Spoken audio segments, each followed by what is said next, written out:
Hello दोस्तों, जोमेटो के बारे में बात करेंगे जिनके क्वार्टर 4 के रिजल्ट्स आए हैं और रिजल्ट्स के बाद शेयर प्राइस ऊपर है। क्या है रिजल्ट्स, क्या इंपॉर्टेंट चीजें हैं, क्या ब्रोकरेजेस ने कहा है, थोड़ा डिटेल में वीडियो रहने वाला है दोस्तों। तो इसीलिए बहुत सारी जानकारी आपको मिलेगी। सबसे पहले आपको मैं बताऊंगा कि 24 मई को किस हिसाब से आप देख सकते हैं 14% शेयर प्राइस ऊपर गया है, 8 पॉइंट से ऊपर शेयर प्राइस ऊपर हुआ है और 65 के पास शेयर प्राइस बंद हुआ है। तो बहुत ही अच्छा रिस्पांस मार्केट की तरफ से आया है। यहां तक कि लॉस बढ़े हैं तो भी अच्छा रिस्पांस दिया हुआ है। लेकिन यह बात भी सही है कि जब हम जोमेटो की बात कर रहे हैं तो सिर्फ 2022 इस साल की बात करें तो इस साल बहुत ही मजबूत नहीं रहा है। 140 के आसपास साल की शुरुआत हुई थी जब हमने जोमेटो ये जो साल 2022 शुरू हुआ था और अभी आधा हो गया है। तो क्या यहां पर इंपॉर्टेंट ट्रिगर्स हैं उनको भी हम इस वीडियो में समझते हैं। ये सबसे पहले इंपॉर्टेंट डेटा, रेवेन्यू का डेटा। जोमेटो कमा कहां से रही है? तो सबसे बड़ा जो कमा रही है वो है फूड डिलीवरी का बिजनेस से। तो फूड डिलीवरी, अगर आप जोमेटो की सर्विस यूज करते ही हैं तो आपको पता ही होगा, आप खाना मंगवाते हैं और डिलीवरी होती है। तो ये अगर आप देखेंगे तो टोटल यहां पर 1280 करोड़ का ये फूड डिलीवरी का बिजनेस हुआ है। तो ये एक बिजनेस है और ये in fact quarter on quarter increase हुआ है। फिर दूसरा बिजनेस है हाइपर प्योर का बिजनेस। ये भी अगर आप देखेंगे तो लगभग 200 करोड़ का रेवेन्यू हुआ है।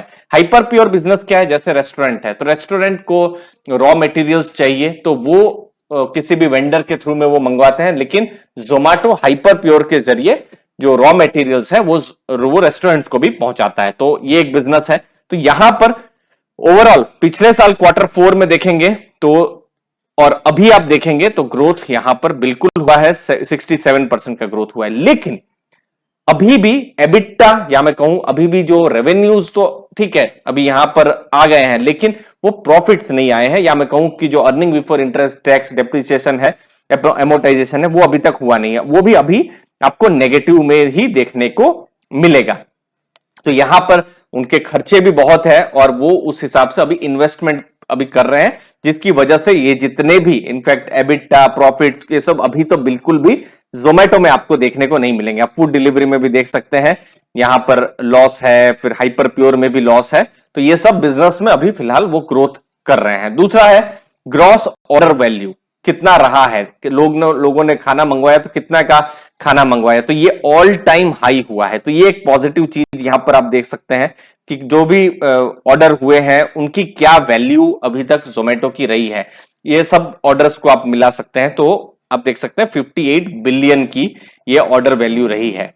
उसके बाद आप देखेंगे एवरेज मंथली ट्रांजैक्टिंग कितने कस्टमर है, तो मंथ में 1.57 करोड़ कस्टमर ट्रांजैक्ट कर रहे हैं और 3 लाख से ज्यादा 3,16,000 डिलीवरी पार्टनर्स है। तो ये एक तरीके से अच्छा भी है कि बहुत लोगों को इसकी वजह से जो भी है थोड़ी इनकम यहां पर मिल जा रही है और 2 लाख से ज्यादा रेस्टोरेंट इनके पार्टनर्स हैं। अब हाइपर प्योर के बारे में बता दूं, हाइपर प्योर का रेवेन्यू आप देख सकते हैं पहले 70 करोड़ था और अभी 200 करोड़ के आसपास है।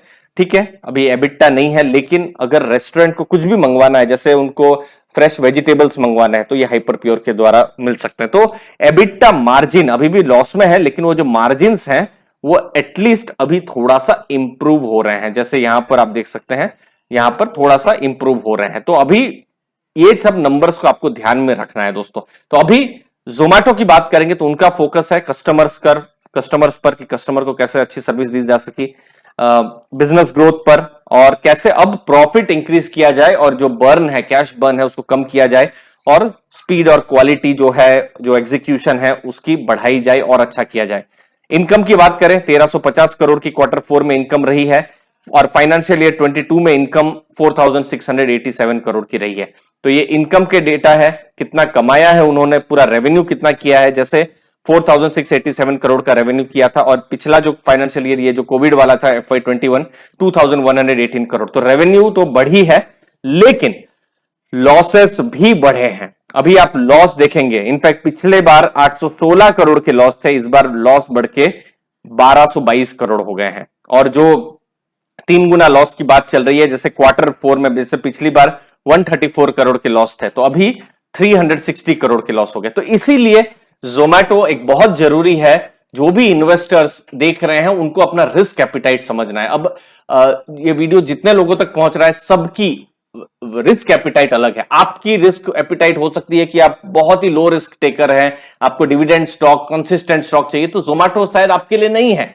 लेकिन आप अगर ऐसे इन्वेस्टर हैं जो न्यू एज टेक्नोलॉजी को आप स्टडी करते हैं, समझते हैं, लॉस आपको दिख रहा है लेकिन शायद आपको एक्सपेक्टेशन है कि शायद 3-4 साल के बाद टर्न अराउंड होगा और बड़ा टर्न अराउंड होगा, तो फिर एटलीस्ट आप उस समय जोमेटो को कंसीडर कर सकते हैं। ये मेरा बिल्कुल पर्सनल मानना है। इसीलिए ये पर्सन टू पर्सन जैसा जिनकी रिस्क एपिटाइट है उस पर ये चीज समझनी है, क्योंकि कुछ भी रेशियो आप लगा लीजिए, पी रेशियो लगा दीजिए, सब नेगेटिव मिलेगा कुछ यहां पर। तो इसीलिए लॉसेस को आपको समझना है।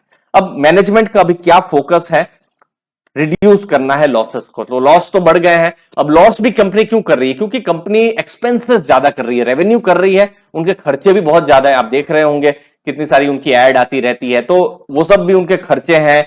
तो वो जो खर्चे हैं तो उसकी वजह से वो मार्केट शेयर कैप्चर करने में ज्यादा से ज्यादा फोकस कर रहे हैं, तो कहीं ना कहीं बर्न होता है पैसा। तो कंट्रीब्यूशन धीरे धीरे इंक्रीज हो रहा है और उनका टारगेट है डबल डिजिट हुआ जाए कंट्रीब्यूशन जो भी है।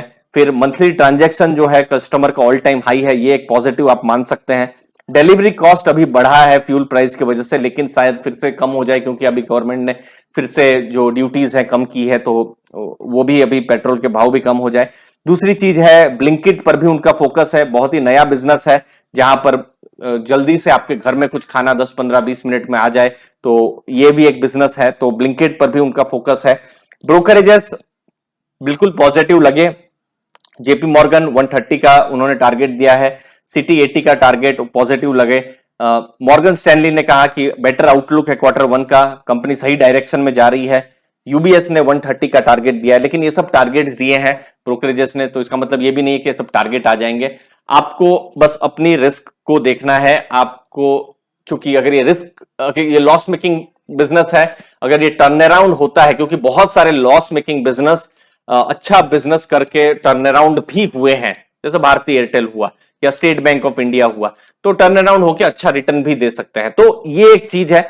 लेकिन अगर आप लॉस मेकिंग स्टॉक्स जैसे अगर आप देखेंगे तो वो बिल्कुल जोमेटो है। तो अपना रिस्क को आपको देखना है, उसके बाद ही फर्दर स्टडी करनी है। तो मुझे उम्मीद है आपको आपकी फर्दर स्टडी के लिए मदद मिली होगी। लेकिन जोमेटो पर और डेटा आएंगे क्योंकि मैनेजमेंट अर्निंग्स, मैनेजमेंट कॉल होने वाली है, वो आएगा, हमारे पास और डेटा आएंगे। दोस्तों छोटा सा वीडियो था, थोड़ा सा डिटेल था, लेकिन मुझे उम्मीद है आपको वैल्यू मिली होगी। धन्यवाद आपके समय के लिए। थैंक यू वेरी मच दोस्तों।